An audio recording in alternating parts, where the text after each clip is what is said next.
ये जो अपराधी हैं, आतंकवादी हैं, मैं इनके बारे में बात करना चाहता हूँ। महोदय, मैं कुछ घटनाओं का जिक्र करना चाहूँगा और उसमें किस तरह से इस देश को टेरराइज किया गया।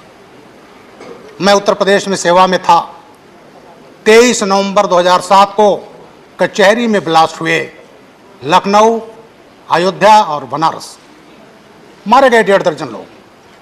और उसके बाद जब ये घटना हुई उसके 2 मिनट पहले टेरर मेल आया मीडिया को, हम ब्लास्ट करने जा रहे हैं, जो करना हो कर लो। और उस टेरर मेल में ये भी कहा गया कि हमने श्रमजीवी ब्लास्ट किया है, हमने दिल्ली ब्लास्ट किया है, सरोजनी नगर ब्लास्ट किया है। उसी घटना में और बॉम्बे में सीरियल ब्लास्ट हुआ था 11 जुलाई 2006, जिसमें 209 लोग मारे गए थे। महोदय, ये ऐसी घटना थी जिसने हिला कर दिया था और वो टेरर मेल लिखित में आया और उससे पूरे देश को हिलाने का प्रयास किया गया। अभी मैं अपने कुछ मित्रों का सुन रहा था और ये कहा जा रहा था कि साहब इसका मिसयूज होगा। महोदय, उस पार्टी को कहने का हक नहीं है जो आतंकवादियों के 15 केसेज उत्तर प्रदेश में वापस लेती है। कोई हक नहीं है उनको कहने का। महोदय, मैं उसका भुक्तभोगी हूँ। आज पार्लियामेंट में खड़ा हूँ। मैंने कभी नहीं सोचा था कि मुझे मौका मिलेगा, लेकिन आज मौका मिलेगा। आज मैं बोलूँगा उस पर और तथ्यों पर बोलूँगा। महोदय, उस कचहरी ब्लास्ट केस में हमने गिरफ्तार किया आतंकवादी। 18 मई 2013 को वो आतंकवादी लखनऊ से गए थे फैजाबाद।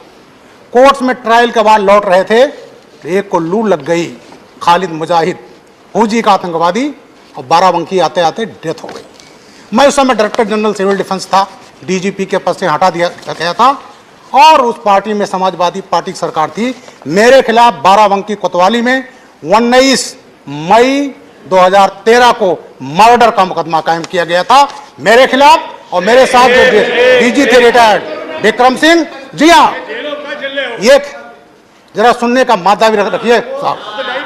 और वो जो मुकदमा कायम किया गया, जेल भेजने का प्रयास किया गया। मुझे क्या था, तुष्टीकरण के राजनीति, ब्रजलाल को जेल भेज दो तो ये एक पर्टिकुलर कम्युनिटी का वोट पूरा मिल जाएगा।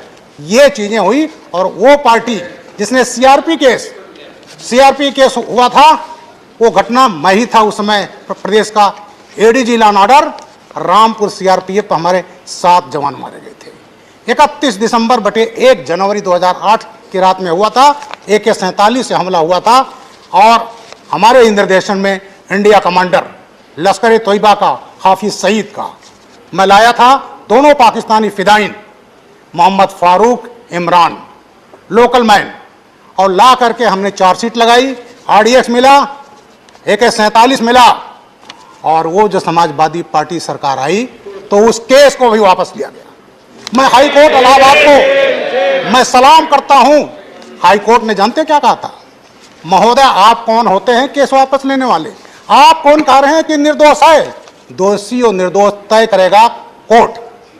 और इलाहाबाद हाई कोर्ट का एक कमेंट था कि आज आप केस वापस ले रहे हो, कल को उनको पद्म विभूषण दे दोगे। ये इलाहाबाद हाई कोर्ट का था। और वो सीआरपीएफ अटैक का केस जो सरकार ने वापस लिया था, उसमें 4 को फांसी की सजा हो गई, 1 को आजीवन कारावास हो गया, 1 को 10 साल। तो महोदय, ये जो बात करते हैं कि दुरुपयोग होगा, फला होगा, इनको ये दुरुपयोग और सदुपयोग कहने का कोई हक नहीं है। तो ये जो टेक्नोलॉजी बढ़ी तो ऐसे उसकी जरूरत थी, क्योंकि अभी मैं देख रहा था एक साहब ने कहा कि बड़ा दुरुपयोग होगा दिल्ली के। महोदय, इसमें कुछ ऐसी पार्टियां हैं जिन्होंने याकूब मेमन और अफजल गुरु को फांसी जब सजा दी गई तो उस फांसी को सजा को रोकने के लिए रात में सुप्रीम कोर्ट का दरवाजा खटखटाया गया। वो पार्टियां आज का कारण ये दुरुपयोग होगा। फांसी की सजा जिसको सुप्रीम कोर्ट से हो चुकी है, जो लटकने जा रहा है और उसके पक्ष में खड़े हैं टुकड़े टुकड़े गैंग को सपोर्ट करने वाले। अफजल, हम शर्मिंदा हैं, तेरे कातिल जिंदा हैं। सुप्रीम कोर्ट ने निर्णय दिया इस पार्लियामेंट पर अटैक का महोदय। और पार्लियामेंट अटैक के जब होता है उस मुलजिम को सजा होती है, तो ये पार्टियां तमाम ऐसी हैं जो दस्तखत करके रात में सुप्रीम कोर्ट का दरवाजा खटखटाया गया था, उनको छुड़वाने के लिए। इसलिए महोदय, ये जो कहा गया दुरुपयोग होगा, ये दुरुपयोग नहीं, वो पार्टियां बोल रही हैं जो हमेशा इसका दुरुपयोग करती रही। महोदय, एक एक्ट था, हमने उसका काफी प्रयोग किया है, वो होता था टाडा, और टाडा नहीं होता तो आज पंजाब खालिस्तान होता। महोदय, मैंने वो भी आतंकवाद झेले हैं, ऐसे जिले में था। और जब उसकी उपयोगिता खत्म हो गई, जब कश्मीर में आतंकवाद बढ़ रहा था, कश्मीरी पंडित भगा दिए गए थे, उनके मर्डर्स हो रहे थे, तो पार्लियामेंट में हमारी जो उस समय सबसे बड़ी पार्टी देश की थी, उसको लोग लेट गए कि टाडा वापस ले लो, और टाडा वापस लिया गया। हमारे पूर्व प्रधानमंत्री अटल बिहारी वाजपेयी जी, वो जब आए तो क्या लाए? पोटा, प्रिवेंशन ऑफ टेररिज्म एक्ट, और उसको भी 2004 में वापस लिया गया। अभी मैं सुन रहा था हमारे एक मित्र आरजेडी के, वो कह रहे थे साहब दुरुपयोग होगा। अरे वो पार्टी बोल रही है जिसने गोधरा दंगे को दूसरा रूप दे दिया था, उसका परिदृश्य बदल दिया था। महोदय, 27 फरवरी 2002 साबरमती एक्सप्रेस, साबरमती फैक्ट पर बोल रहा हूँ, मैं फैक्ट पर बोल रहा हूँ, फैक्ट पर बोल रहा हूँ। 27 दिसंबर 2002 गोधरा में ट्रेन गई, साबरमती एक्सप्रेस, कोच नंबर 6। माननीय लोग और करेंगे तो मैं प्लीज। और महोदय, उसमें जला दिया गया पेट्रोल से 1 राम भक्तों को जला दिया गया। प्लीज महोदय, उसके बाद एक रेल मंत्री हुए, प्लीज आरजेडी के थे, उन्होंने after Himalaya UC Banerjee highway बनाया। You can not force chair to give, let him speak, I will give him opportunity, let him finish his speech। 2015 को 17 जनवरी 2000 बोल लेने के बाद मैं कह रहा हूँ क्या दूंगा, वो बोल रहे प्लीज। और वो रिपोर्ट क्या था कि साहब ये आग तो एक्सीडेंटल है, आग ये लगाई नहीं गई है। साधु लोग थे, चिलम पी रहे थे, उसको अहमदाबाद हाईकोर्ट ने रोक दिया, पार्लियामेंट में पेश नहीं हो पाया, और वो अल्टीमेटली उस केस में गोधरा में फांसी की सजा हुई। और आज हम let him finish his speech, I have told you Jhaji, I will give you, let him finish his speech, let him finish। तो महोदय, टेररिज्म इस देश के लिए सबसे बड़ा खतरा है। मैं अपने देश के प्रधानमंत्री माननीय नरेंद्र मोदी जी को प्रणाम करता हूं, आभार व्यक्त करना हूं कि उनके राज में अपराध को, आतंकवाद को पूरी जड़ समूत उसको खत्म करने का निर्णय लिया गया। महोदय, मैं एटीएस चीफ रहा 4.5 साल उत्तर प्रदेश का। महोदय, यहाँ पर इंडियन मुजाहिदीन, उन्होंने क्या किया था, फंडिंग करने के लिए यहाँ व्यापारियों के अपहरण किए गए थे, आतंकवाद के फंडिंग। जो मेंबर है महोदय, 2 घटना का मैं जिक्र करना चाहूंगा।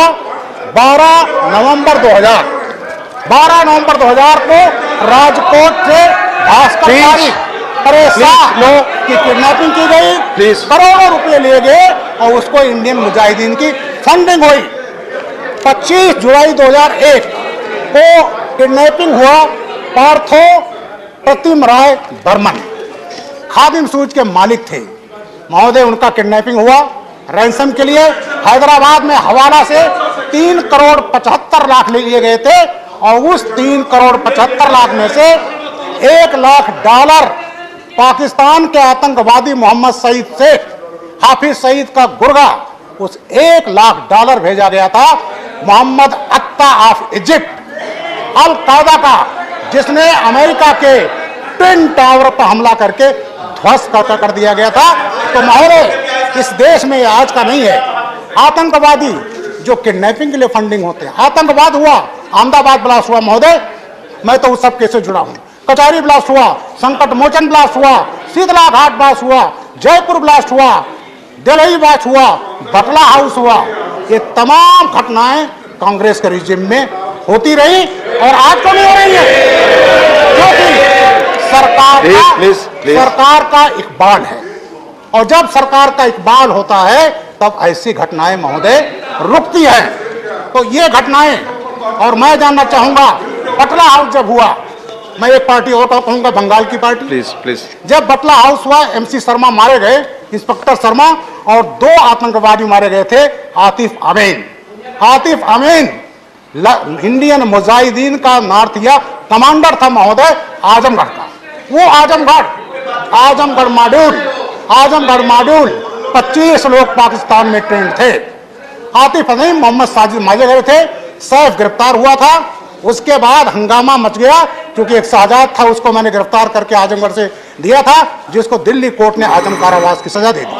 और ऐसे केसक में आंसू बहाए जा रहे थे। 15 मिनट का समय पार्टी ने दिया था आजमगढ़ को, हमारे कांग्रेस के नेता 15 मिनट का समय दिया था आपका।